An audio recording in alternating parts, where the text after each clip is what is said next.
But through these 30 years that I've been involved, that progress has been very limited. I know not why, but President Chahari can enlighten us. But I think it'd be good for us as we move forward and identify some of the threats to democracy, that it would do very well for Japan and Korea to link more with us in Southeast Asia.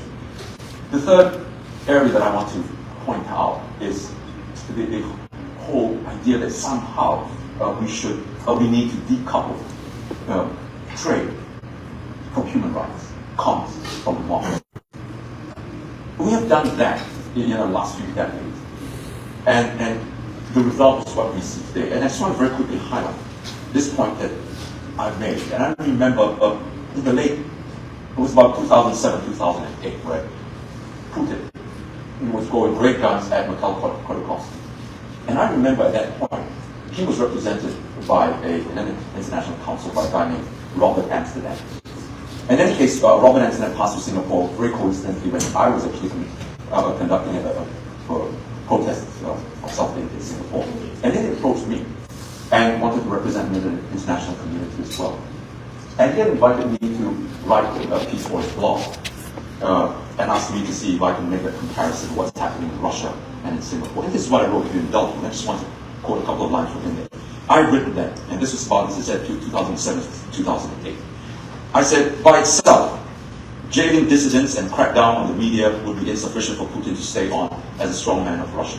He also needs to sell Russia as a stable, albeit undemocratic place for foreign investment. Russians and much of the capitalist world are willing to accept such authoritarian methods in exchange for immediate and rapid economic gain. A situation not unlike that in Singapore. For a period, the trade-off may seem worthwhile, desirable even, but in the longer term, without political checks and balances that democracy provides, problems in society become entrenched and ultimately unmanageable. And fast forward again to what's happening in Ukraine today. Nobody would have thought back then that something like that would be happening. But here we are, facing some very existential threats to democracy, not just in Ukraine, because everybody that's pivoting also towards China and Taiwan, and it's reverberating across the world. This whole idea that somehow, if we traded ourselves to success, based very much on the Singapore model, would somehow bring us greater progress, greater openness, greater stability. I counseled then, and I do the same today, that this is the kind of outlook that may have seemed to be good back then, but as we go forward right now, it doesn't quite work out so well. So again, I come back to this point, that going forward, with COL, with our liberal international friends, it really makes much sense for us not to just go by way of trade, commerce, liberalism to the exclusion of human rights and democracy. The two are both sides of the same coin. We cannot bifurcate the two. And just let me very quickly then end up by saying that as far as we've come, I think it's going, and it's a shout out to the leadership of Lito and Paulo in helming and pushing for all that COL has done for so many years. And I think it's going to be very important as we move forward and into the next 30 years. And so by the time 30 years, yes, I think I'll be about 90 years old by then. We'll sit up here again and be able to call out and say that we've done our part and we continue to do what we can. Just remember, democracy cannot be wished for. It must be fought for. Thank you very much. Thank you.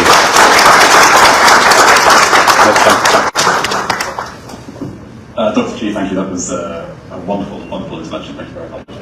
I think Dr. Chi reminded us very, very clearly that change is often messy in politics, and it's rarely a linear path from A to B. There are often things, extraneous factors pulling us in different directions. And something that at Liberal International as well, we often talk about. We don't, of course, just talk about liberalism. We talk about values, and I think that is an important part of how we convey our message and being inclusive. I should say, actually, under our current president, Hakima El-Haiti, LI has evolved quite a lot in its approach, and I think it speaks to some of the points you're making, Dr. G.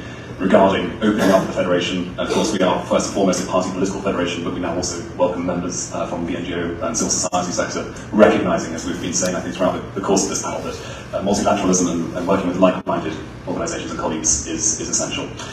Well, that concludes the first part of our discussion for this morning. We'll now go into some of the questions. And I, as I said at the beginning, make no apologies, I will abuse my position as chairperson to ask the first question, but I promise to make it brief, and then, of course, we will open up the floor to everybody here for further question. Jaja, is Jun Kai going to, he is still online, excellent, so I think he'll appear on the screen momentarily, should anybody have a question for him. Let me then put the first question to you, colleagues. The overarching theme, I think, that we have been hearing is that democracy is, of course, under threat. Failing is a strong word, but it is under threat. Phil has said it, and other speakers as well, in many parts of the world. But, of course, what we're seeing almost on a daily, weekly basis are people in the streets demanding more democracy. One of the most powerful memories I have when I first became involved in Liberal International, actually, was in Hong Kong, with Emil and with colleagues walking through Admiralty in 2014. And seeing these huge signs with these kids on the streets, literally with simple words emblazoned across them, democracy is all we want. Very moving, very, very striking impression that made on me. A very simple message, but a very powerful one. And we see this in different parts of the world. We see it from Ukraine, Hong Kong, the Arab Spring, and the challenges that has faced. People are calling for democracy probably more than ever, but it seems to be struggling, it seems to be failing. So the first question that I'd just like to put to some of our colleagues here, and perhaps Michael, I could start with you, is why is democracy struggling so much when we see so many people, so many protests, so many organizations making very public, very large movements, as I say, from Sudan through to Ukraine and Hong Kong? Well, thank you. There's a really strong fear on the side of the authoritarians who are trying to maintain their positions in the political sphere, and so they tend to seek various ways. And actually, most of the authoritarian regimes have incorporated these liberal-looking institutions, such as elections, in order to justify their positions. And those so-called elections in those in some of the most of those authoritarian countries are actually fabricated in many ways. But studies show that those strong fabrication in election methods also could potentially lead to large-scale demonstrations or marches against the current government. So they have to refrain from that kind of control of election institution itself. And if that's when the authorities try to refrain from controlling the elections, they rather go for direct methods of repressing the people. And so that's how they try to repress the people, and that's how this repercussion from the people side actually occur. Because this is freedom, human rights, and democracy is just universal values for everybody in the entire world, including Asia. Jun Kai, as I mentioned a moment ago, we sort of refer to Hong Kong in the context of this question. I wonder if you have any thoughts on this yourself. Just one second, we can't quite hear you. I'm not sure if you're on mute or if we need to click a button ourselves. Yeah, that's right. I'm here. I think the situation varies from countries to countries, but right now I think the major threat for Hong Kong is China's interest, China's backhand on Hong Kong. And I think the threat from China, from Beijing I would say, will spill over not only from Hong Kong, but also to Taiwan, and sooner or later to the Asian countries. You can understand, China is spending, changing their map and influences. So I think right now one of the threats, and China, the CCP, they do not believe fundamentally. They do not believe in democracies. They actually believe in a selection process, which within the Chinese Communist Party, they select their leaders. Within their party, they select their own leaders, and they don't believe in elections. And that fundamental differences will clash. It is, as I said, the value systems that if you believe in freedom and democracies, then it is entirely clashes with Beijing's values. They believe in autocracy, the leadership, the government's leadership, the elitism of the CCP, and that will clash with the free society in the whole region. I would say, following Hong Kong and Taiwan, and then I think China's influence will support the autocracy, autocratic government in Asian countries, and oppose the democratic elected parties and governments. So you can see they are having influences in other parts of the world, in particular the nearby countries. I would say, Cambodia, sooner or later, and other countries. And the threat from Beijing is increasing, and I think their backhand are exerting to all Asian, to their neighboring countries, in particular Asia.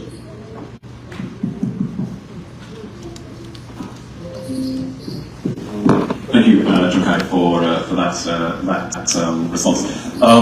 I think I have many more questions I'd like to ask, and we'll see how things go, but I don't want to dominate too much of the conversation, and I think now would be a great time to open up the floor. If you do have a question, perhaps I could ask you to come to, well, have a microphone indeed, to use that. If I could just ask you, first of all, when putting a question, to introduce yourself and just show us who you are, your affiliation. I'm John. So who you're directing your question. I'm John Coronel, I'm the think tank of the Liberal Party. But most of the older faces would know me as the first executive director of COM. Anyway, it's more of a comment. We've been discussing the threats of democracy, the hegemony of China, populism, and so on. I would just like to remind everyone that there is the danger that this become convenient excuses. That because of this, we fail to recognize our own weaknesses. And we are disabled to strengthen our systems and structures and be more strategic while being faithful to our core principles. It's, as I said, just a comment. Okay, thank you, John. And actually, I had a thought of my own earlier in the conversation about believing or wondering whether we still believe that the central democratic institutions alone are enough to weather authoritarians. Maybe that's something we'll come back to, but increasingly, I'm not sure where it comes out on the side of that argument. That is a fairly terrifying prospect. Emil. Without trying to go into the threats, I think perhaps one of the most important things that we need to offer to the people in general is a good example. Rather than saying CPP is disaster, PRC is disaster, autocrats are dangerous, we should focus on positive examples. And we do have positive examples in this room. Indonesia, Malaysia, other countries. For example, for those of you who were not present yesterday at the executive committee of CALD, there was one moment which I think was exemplary, and that was beautiful. That is that in CALD, there are two member parties from Indonesia, PDIP and PKB, and they stay on the opposing side of the political spectrum when it comes to government. They were giving country reports, and they greeted each other in a friendly way. We might defeat you, we might be bigger at the next elections. We disagree with you, but we talk to you. This is a positive example to give to the world, that yes, you can actually have economic growth, you can have prosperity, you can have peace in a country like 300 million people, where people respect each other with different point of views, and they compete at the elections to win.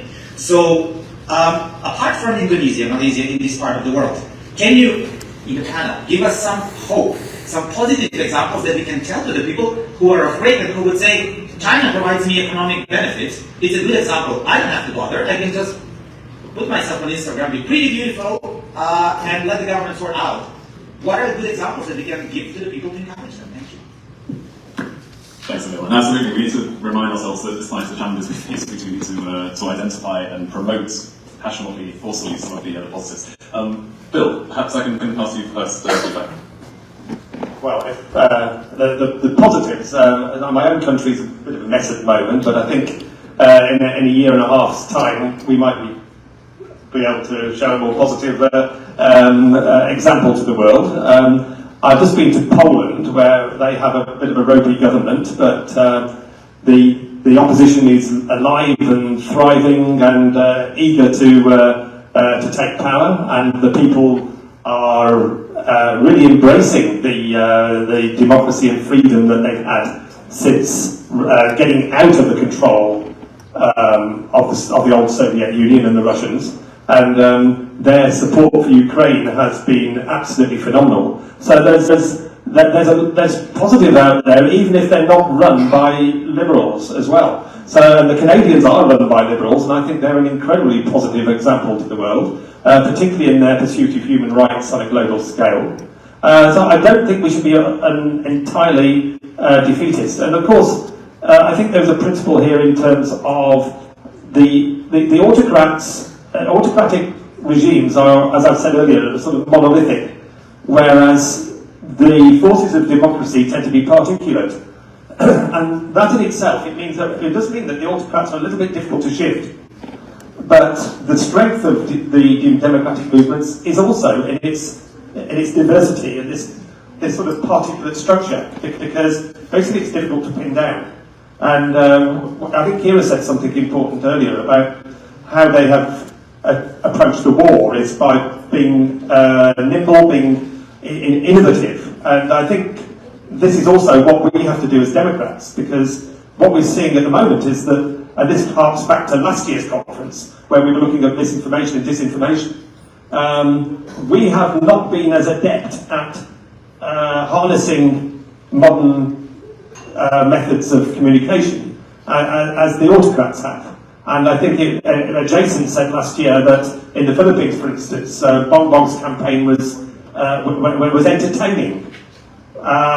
Even if we didn't agree with it, he agreed that it was actually entertaining. So maybe we've also got some lessons to learn in our own methods. But I think there's plenty of positive messages out there. And what I said earlier about the ideas of Jan Li Yang saying that we Democrats should get together and share the benefits of democracy worldwide. And if we did that, we'd really have a positive message to give to those who are living in less free societies. Thank you, Phil. Dr. Street, is there anything you'd like to answer this question? Well,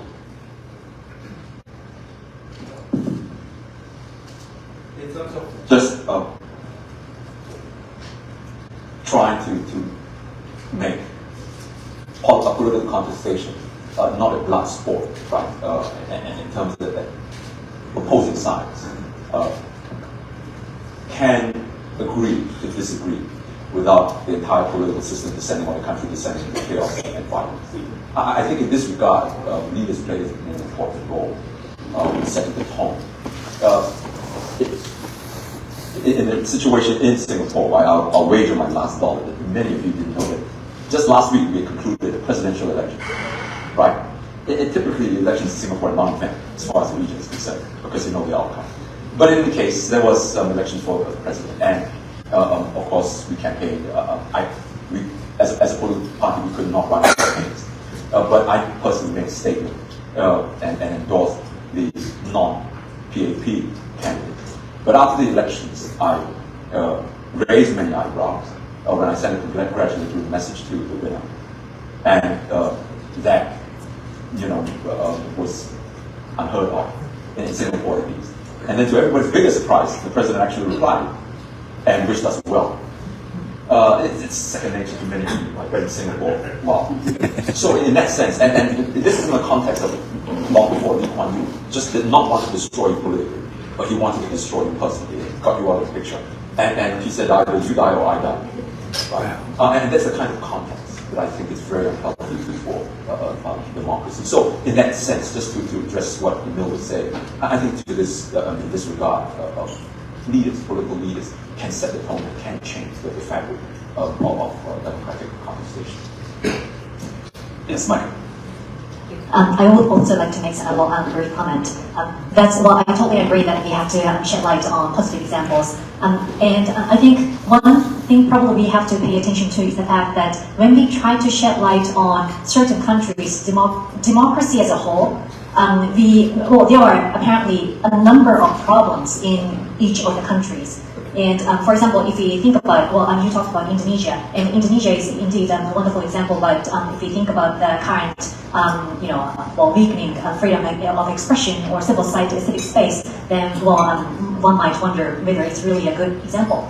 And well, Japan is also the case. Well, even if well, it might be well relatively stable democracy, but one-party dominance is apparently not democratic at all. So well, I would rather argue that we should pay attention to thematic sort of aspects of sexes. For example, legalization of same-sex marriage in Taiwan is apparently one of the wonderful examples. And well, acceptance of refugees from Ukraine, from Myanmar, from Rohingya refugees in various countries, like in the case of Ukraine, in Japan, South Korea, Taiwan, Myanmar refugees are in Thailand, and Rohingya refugees in Bangladesh. Those are some of the examples that nobody can deny its positiveness. And by focusing on those thematic aspects, I would argue that we can avoid making things ideological. And even those who are not, whatever ideology they might have, will be able to accept them as positive examples. Thank you, Michael. I think If I may. Okay, yes, exactly. Yes, if I may. Just a short reaction to Yu's questions. China is trying to unite and consolidate the autocratic world. China wants to lead in the autocratic world and consolidate the support with a different autocratic government. So, as part of the free world, what should we do? What can we do? That's the question. I think that the emerging of the two worlds, one is the free world, the other is the autocratic world. One that is led by China. Definitely, I believe. In the past, maybe Russia, but now it's China. So I think that is the key question that I would like all of you can think about. What can the free world do in response to these changes of the world order? Thank you. Thank you, Jim. Yeah, two things I think that really struck me. That leadership, certainly, I can recall times, certainly in Europe, where any party was in power, and pretty much the rest of a given country, I think my own, was screaming for a credible opposition, of which the Liberals may or may not have been a part, but an alternative, and the opposition were to engage in their own internal efforts to unite cohesively and provide that opposition. So I do think there is an extremely important role or reflection on the importance of leadership there. And yes, unity is as Jim said. I mean, in the authoritarians, we see this with Steve Bannon and others going to Italy, and then being asked to leave, but the Orbans of this world, the Erdogans of this world, they are already talking to each other, they're already organising and uniting. We as Liberals, we're doing that a little bit, but we need to be, I think, more aggressive, I think use that word, in reaching out and working with other people who are on our team and trying to forge some kind of an alliance. It doesn't need to be a codified legal alliance, but we do need to think about who we can work with to push back against this. As Kira said earlier, and I will hold my hands up, but I said the same thing. Nobody thought, I think, bar rare exceptions, British intelligence and US intelligence got something right, but before the Russian invasion of Ukraine, I don't think there were many people who really credibly thought this was going to be something that Putin would be crazy enough to do. And, well, it turns out it is, so we do need to be prepared, we need to be organised. And, sorry, Phil. I think there's an interest here is that there's probably two countries that hold a disproportionate balance here in terms of the fight back. And William mentioned Erdogan. Erdogan's on the cusp. He's riding both forces at the moment.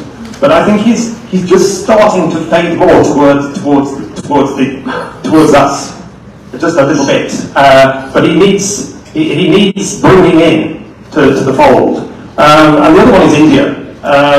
India, I think, would be quite a firm ally if it wasn't for the fact that its almost entire military operation is based on Russian hardware. So its forces, the reason why they're still feeding the Russian beast is because it's going to take them some time to wean themselves off Russian military hardware. They haven't got any armed forces that could be easily deployed without Russian spares and parts. And I think we have to work on those two countries in particular to really bring them into the democratic world's power structure, because they're both big countries that probably hold the balance here. And as far as Shunkai Sin's question of what can we do, well, as far as China's concerned, with the very, very favourable terms we've given them over the years, we've actually fed that beast for the last 25 years. And we're working very, very hard now on trying to work out what our strategy towards China should be. We've got a lot of debates going on, we've got motions going to our party conferences. We're trying to do things in Parliament to try and actually construct a more rational approach to China. Because we have actually been giving them such favourable terms, we've actually delivered them the wherewithal, the wherewithal to turn the way he has, and it's a beast we've been feeding. And one of the things we should do is stop feeding the beast. Thank you. Any other questions from the floor? Yes. Thank you for giving me opportunity. My name is Chairwoman from the CNOP. I would like to recap that Kara had said it. His where it's hurt. So for now, in Cambodia is the most hurt over there, that we still under the regime and dictator threatening, and now we thought we get some change, but still continue that the change is passed to the young dictator, which is permanent. So how can we send the message for right now that the most hurt in Cambodia right now still continue to get the oppression from the dictator? Thank you. I also have a question related to that. VP from CNOP, Cambodian National Rescue Party. I know none of our panelists were in the executive meeting yesterday, but we were talking a lot about China influence, the One Belt Road, and then also right now, Hun Sen, who was in power for 38 years, handed the power to his son Hun Manet, and allowed China to build a naval base in Prahok province, and try to use that as a step to have the control over the geopolitics over the region. This is a violation of Paris Peace Accord, and also the Cambodian Constitution, which say independence, and this is way toward right now the new government, big head government with thousands of advisors and ministers, trying to work with China, ignoring the West. Whatever we are trying to do here, it doesn't make any sense to him. And this is similar to Hong Kong, where I just listened to our panelists there. They are doing the same thing and trying to eliminate NGOs, expel all the independent media, Radio Free Asia, VOA. So we would like some advice. Give us something about what we need to do to work as a unity to build democracy in the region, to stabilize the area. That's related to what she has been saying here. The people are suffering, of course, every single day. The situation is going back to year zero, the Khmer Rouge. The Khmer Rouge came with year zero again. Thank you. Well, thank you for those questions. We'll take two at this point and come to in a moment. Maybe Dr. Chu, would you actually speak on the question about health to strengthen democracy in the region? I wouldn't presume to know enough about the processes in Cambodia to be able to intelligently comment on how we're going to move ahead. I remember years ago in Kuala Lumpur, I called conference, Hun Sen actually appeared here, didn't he? And he had this big hoo-ha then, it was this rapprochement, I'm not sure if that's the right word, but he had this handshake with Sen Rangsi, and we were all just also stoked up about it and said, where you go, and then just barely a year later on, things started to fall apart. So it's a very complex situation, but I can say that what happens in Cambodia also depends very much on the neighboring countries and what Thailand does, and how Malaysia reacts, how Singapore picks up. And I know this for a factor for a long time. We were just buying sand, I don't know, legally or otherwise, but from some of the conglomerates in Cambodia. And this is why I think everything is so linked and intertwined that you just cannot talk about democratization in Cambodia without really involving some of the major players in the region as well. And hence, an organization like CALL and other regional networks are so important to develop. And I think that conversation and dialogue must be ongoing, and a search for more progressive situation, more stable situation in Cambodia on its own. Asian democratic governments also always say that there has to be sporadic movements toward democracy in order for us to support those movements. And the implications and also strategies that we should create based on such kind of statement is that we support pro-democracy activities in the region.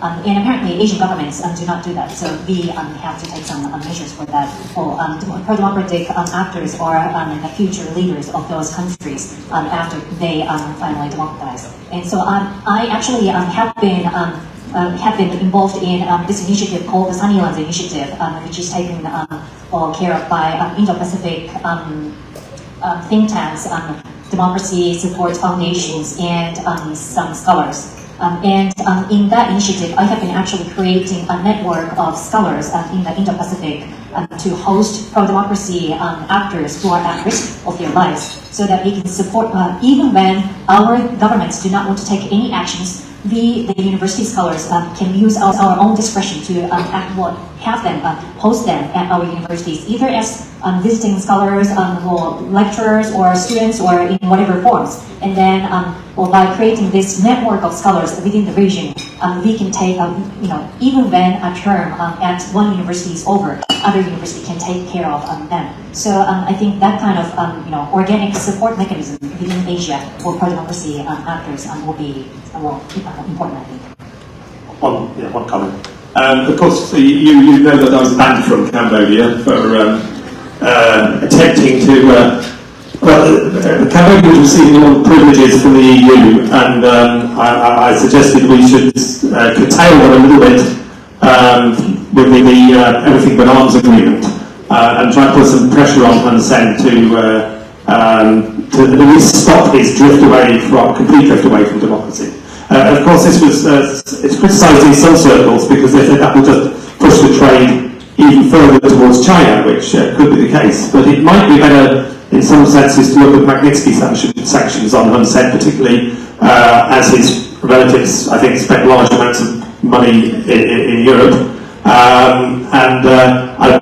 Even before that time, I was made aware, when I was in Cambodia, of land being taken from the peasants and given over to Chinese corporations, and basically enriching the regime and its personal members with rents coming from China. So China was basically taking over peasant land in Cambodia to produce food to take straight back to China. And I think this sort of repression was already there. So I think we were justified in curtailing the Everything But Arms agreements and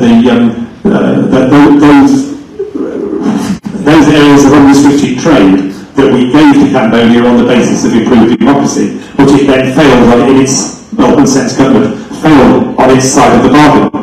Now, I do think that it would be better to use personal sanctions, Magnitsky-style sanctions, against Hun Sen and those directly in the regime, so that they actually feel it themselves, rather than the Cambodian people as a whole. Thank you, Phil. Chung-Kai, did you want to add anything on this question, or we go to the next round?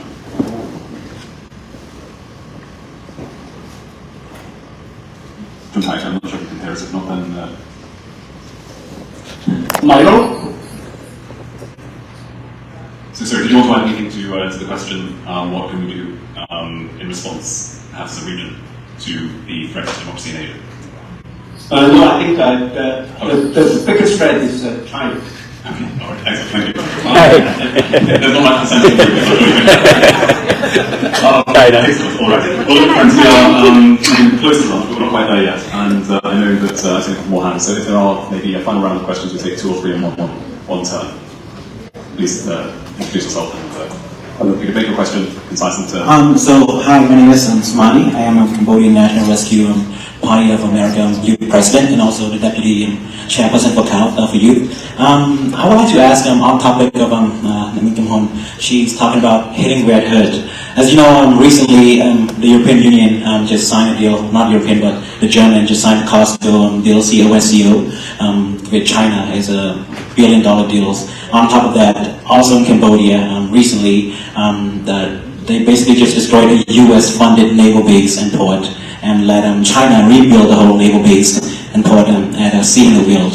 On top of that, basically, according to the US State Department, Blinken said that it is able to, Chinese government able to park large naval war base within Cambodia. Do you think this is a major threat by allowing China to do seaport shopping around Southeast Asia in the future, 5 to 10 years from now, economically and geopolitically motivated by the Chinese government?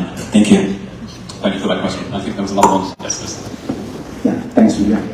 I'm Chile from Malaysia. In fact, I agree with just now John and Emil. In fact, all the political leaders, we have our responsibility. I also agree with Dr. Chi, because PAP is similar with DAP. They are same DNA. Because since DAP formed and should be PAP as well, they try to give the supporters and the members that only their parties are the right one, and others will be our enemy. I think to this extent is totally wrong. To me, as a politicians or whoever involved in politics, you should fight with the policy and not each other. But in recently there is a whole new political climate change in Malaysia. They can fight each other politically for more than 60 years, but today they can sit together to be a government. And unfortunately, on 3rd of September, if not mistaken, Jandy, correct me if I'm wrong, the so-called reformation in Malaysia was done in September 3rd this year. Why? Because of the politically alliance, they can work whatever, those in power, they can change whatever they like. Recently, the Deputy Prime Minister in Malaysia, he was charged in the court 47 cases of misuse of power, corruptions, but was discharged not amounting to an acquaintance, ENAA. Okay, so because of the combinations of the government, combinations of the Pakatan Harapan, whereby PKR Anwar government and the Barisan Nasional, the coalition is not strong, but they are kingmaker. If these coalitions whereby condemn, corrupt and misuse of power, they like these coalitions, the government will be collapsed. So, Can I ask you to get some questions of us? this is just a comment, right? So hopefully we are moving towards the freedoms of equality in the democracy and not to those compromised words. Thank you. Thank you for that comment on the later. As this will be our last round of questions, can I ask if anyone else has a final intervention they'd like to make before we ask the panelists to address the questions being made? If not, then Phil, perhaps I can start with you with a question from our friends in Cambodia. On reports. Yeah. I mean, this is not an isolated case, as you probably know. There is a port in Sri Lanka, which has been sort of constructed with Belt and Road money, and then the Sri Lankans can't afford to pay the loans. There is a project in Pakistan on the end of the highways that they're trying to take through Xinjiang through the northern Pakistan and down to the edge of the Persian Gulf there.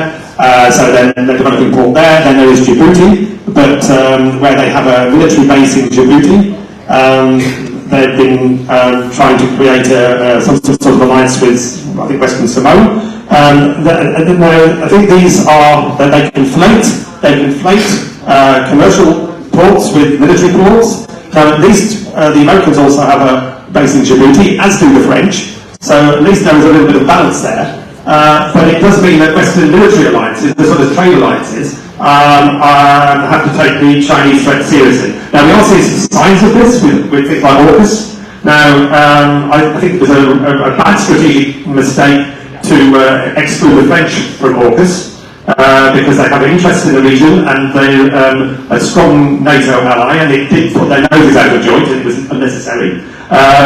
It's good to see that Japan is now being brought in to these sort of Western military alliances, and I think we are actually now starting to see some more global thinking, because NATO has been, what it says on the tin, North Atlantic Treaty Organisation, and has really been focused on the North Atlantic. But now I think NATO's allies around the world, NATO and its allies around the world, are starting to look much more strategically. And of course, we got very upset with South Africa when they were doing naval exercises with Russia very recently. So I think there is more awareness and a more willingness to actually start looking at broad alliances to try and counter this threat. Thank you, Phil. Well, friends, we are now at less than 2 minutes from the end of the panel, so I'll just make a few quick remarks, and then of course we will go for lunch. First of all, I was having a conversation a few weeks ago in our office in London with our colleague over here, Henrik, and we were talking about whether we were put in a waterfall account when we sometimes talk about liberalism and democracy. And Henrik said something that I think resonates well with me, and I hope it will you, but to the effect that democracy is the structure, but the foundations for democracy are liberalism, or in this case, are liberal values, and those are the things that unite us. The rule of law, not as Martin Luther once said, the rule by law, but the rule of law. Human rights, individual responsibility, individual freedom, these are the things upon which democracy is built and enables democracy to flourish. And these are the things that unite us and put us all in the same room. And in that sense, CAL is one of the great successes of liberalism and liberal values, and our partners that make it possible for us all to be here after 30 years to continue to network, to meet people, to strengthen those bonds and build those bridges, sometimes some quite difficult bridges, but nonetheless important bridges that connect liberal Democrats, not just in Asia, but around the world. CAL is one example, the great work that Lisa and his team do in Manila. Of course, we have the African Liberal Network, we have the Latin network of liberals here represented by Pedro, and many others in Europe and the MENA region as well. These networks are essential because they give us a platform to exchange ideas, to find solidarity, to come up and generate new ideas for tackling some of the biggest challenges that we face in the world today. And the subject, as I said at the outset, of this panel is so important to us because democracy is under threat. It's under threat in a way that I think we haven't seen in a very long time. We've quoted many times down the end of history and so on, but now we're talking about how to save democracy. I hope the panel today has generated a few interesting ideas in terms of how we can start to continue down that process. And I would like you all please to join me in thanking our panelists. Phil.